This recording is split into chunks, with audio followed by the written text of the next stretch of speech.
Hola, buen día. En este video les vamos a mostrar cómo elaboramos un código de GAMS para redes energéticas. Esto lo llevamos a cabo yo, Omar Alfonso Reyes González, mi compañera Joana Malinali Granado Silva, mi compañero Ricardo Zavala González, mi compañero Johan Clemente Villagómez Domínguez y mi compañera Atsiri Serrano Aguilera. A continuación, lo que hicimos. Y bueno, en el planteamiento del problema tenemos los datos de las corrientes para el proceso que implica una reacción exotérmica. Tenemos la corriente caliente y la corriente fría, que son cuatro de cada una, donde las temperaturas de entrada vienen desde 320 grados Kelvin hasta los 350. Las de salida van desde los 150 hasta las 180, mientras que las corrientes frías van de 80 grados Kelvin hasta 120 y las de salida van de los 220 a los 280 grados Kelvin.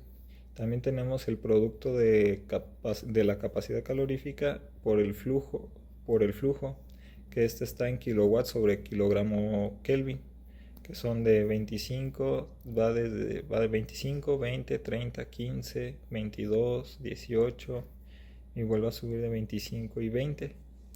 También tenemos los costos, que estos son los costos de servicio de calefacción, que serían 120, los costos de servicio pero de refrigeración, que son $40.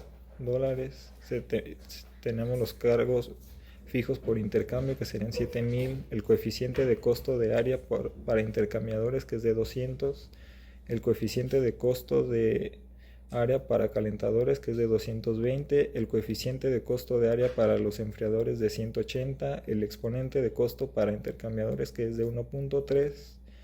De 0.1 será la utilidad caliente del coeficiente de película individual del streaming. El 0.1 igual también sería la utilidad fría del coeficiente de película individual de la corriente. 550 sería la temperatura de entrada del servicio caliente, y de 500 también sería la temperatura de salida caliente de la utilidad. 25 sería la temperatura de entrada fría de la utilidad, 30 de la temperatura de salida frío y 20 el límite superior de la fuerza motriz. En la primera parte se define nuestro sistema, que cuenta con cuatro corrientes calientes, que es el set I, cuatro corrientes frías en el set J y el número de fronteras en el set K. Debe ser el número de etapas más uno, por eso en nuestro sistema de dos etapas se tienen las tres fronteras. Después se establecen nuestras variables binarias, que es Z, ZCU y ZHU.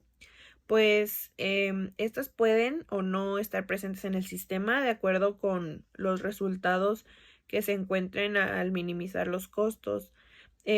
Después tenemos las variables positivas, que dependen de los sets antes explicados, y nuestra variable es el costo, que incluye los precios de las corrientes. Siguiendo con los parámetros, tenemos el producto de los flujos de cada corriente con capacidades caloríficas, temperaturas tanto de entrada como de salida, y el coeficiente de transferencia de calor de película. Aquí en nuestra segunda parte del código tenemos en la línea 44 los costos de servicios de calentamiento. En la que sigue tenemos los costos de servicio de enfriamiento. Sí, y después que serían los fixed charge por exchanger, que serían los cargos fijos por intercambiador.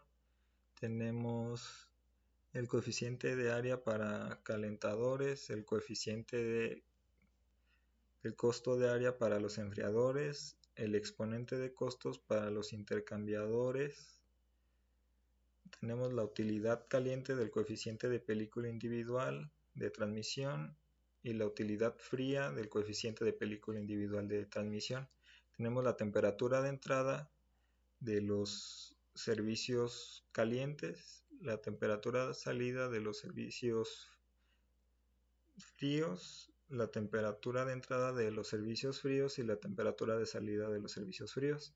Tenemos el límite superior de la fuerza impulsora, el área de intercambiador para el partido IJ en el intervalo K, tenemos el área de enfriadores,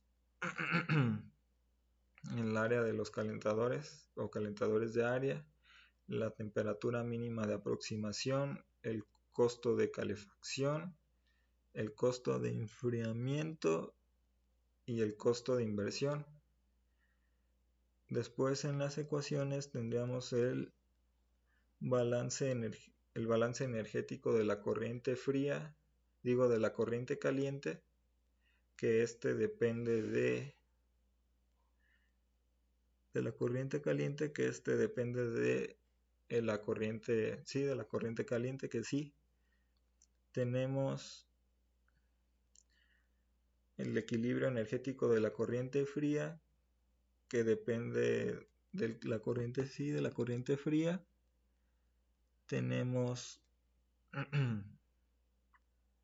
la carga de partidos calientes en el intervalo K, que depende de la corriente caliente y de la frontera.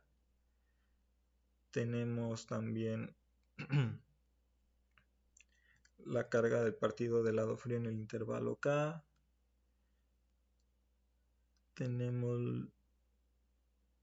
Y así tenemos los permisos y las restricciones, restricciones que dependen de la corriente fría y caliente. La restricción en la salida y en la corriente, la restricción en la salida en la corriente caliente y la restricción en la salida en la corriente fría. Y por último tenemos la carga de calor en el servicio de la corriente fría, que igual depende de la corriente fría. A continuación voy a explicar el modelo para el programa. En ella se encuentran representadas ecuaciones que definen los balances y las restricciones del sistema. Como primer lugar, tenemos el balance global para cada una de las corrientes. Primero está representado el que corresponde a la corriente caliente y después el que corresponde a la corriente fría.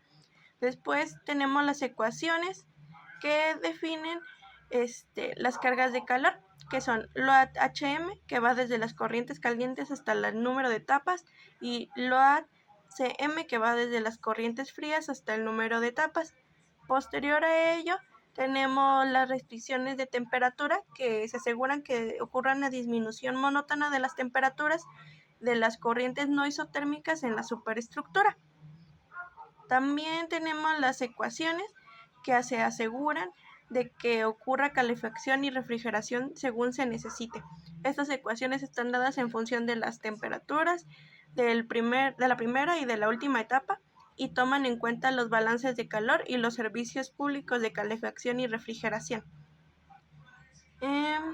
Posterior a ello, pues ya solamente sobra la función objetivo, que representa el costo total, tomando en cuenta los costos por calefacción y refrigeración, el área de los intercambiadores de calor, los costos de utilidad y los coeficientes de transferencia de calor.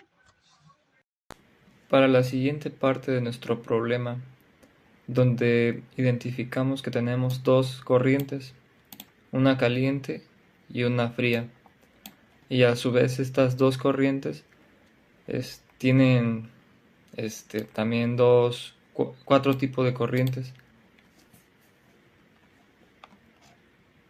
como se muestra aquí en nuestro código. Tenemos 4 corrientes para las frías y 4 corrientes para las calientes. A su vez también, y a continuación, tenemos los datos de nuestro código para los costos. Estos costos nos los proporciona también nuestro problema. Siguiendo con el código, está esta donde vamos a definir algunos límites de las ecuaciones antes propuestas. Aquí se puede ver.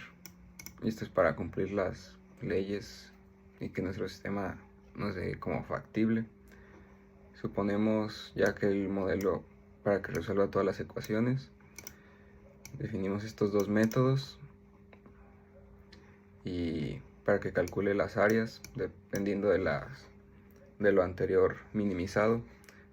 En este caso lo va a minimizar por CONOP y DCOP.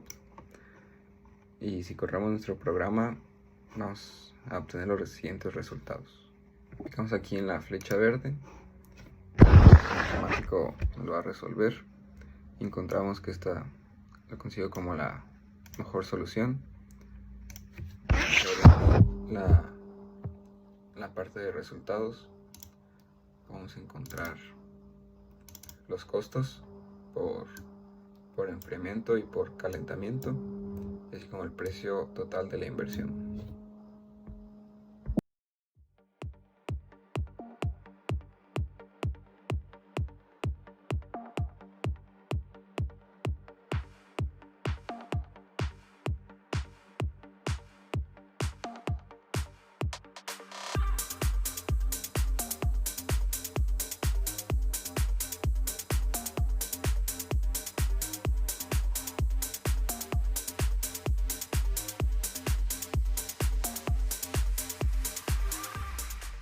Y con el diseño de esta red energética de las 4 corrientes frías y las 4 corrientes calientes, con el uso de nuestro código de GAMS, esto nos permitió optimizar el intercambio del calor y alcanzar el balance eficiente entre el consumo de energía que tuvimos y los costos operativos. También el uso de esta superestructura de Yi y Grossman nos permitió probar todas las transferencias mínimas del calor y la diferencia de temperatura mínima necesaria para garantizar que sea viable la operatividad de los intercambiadores de calor.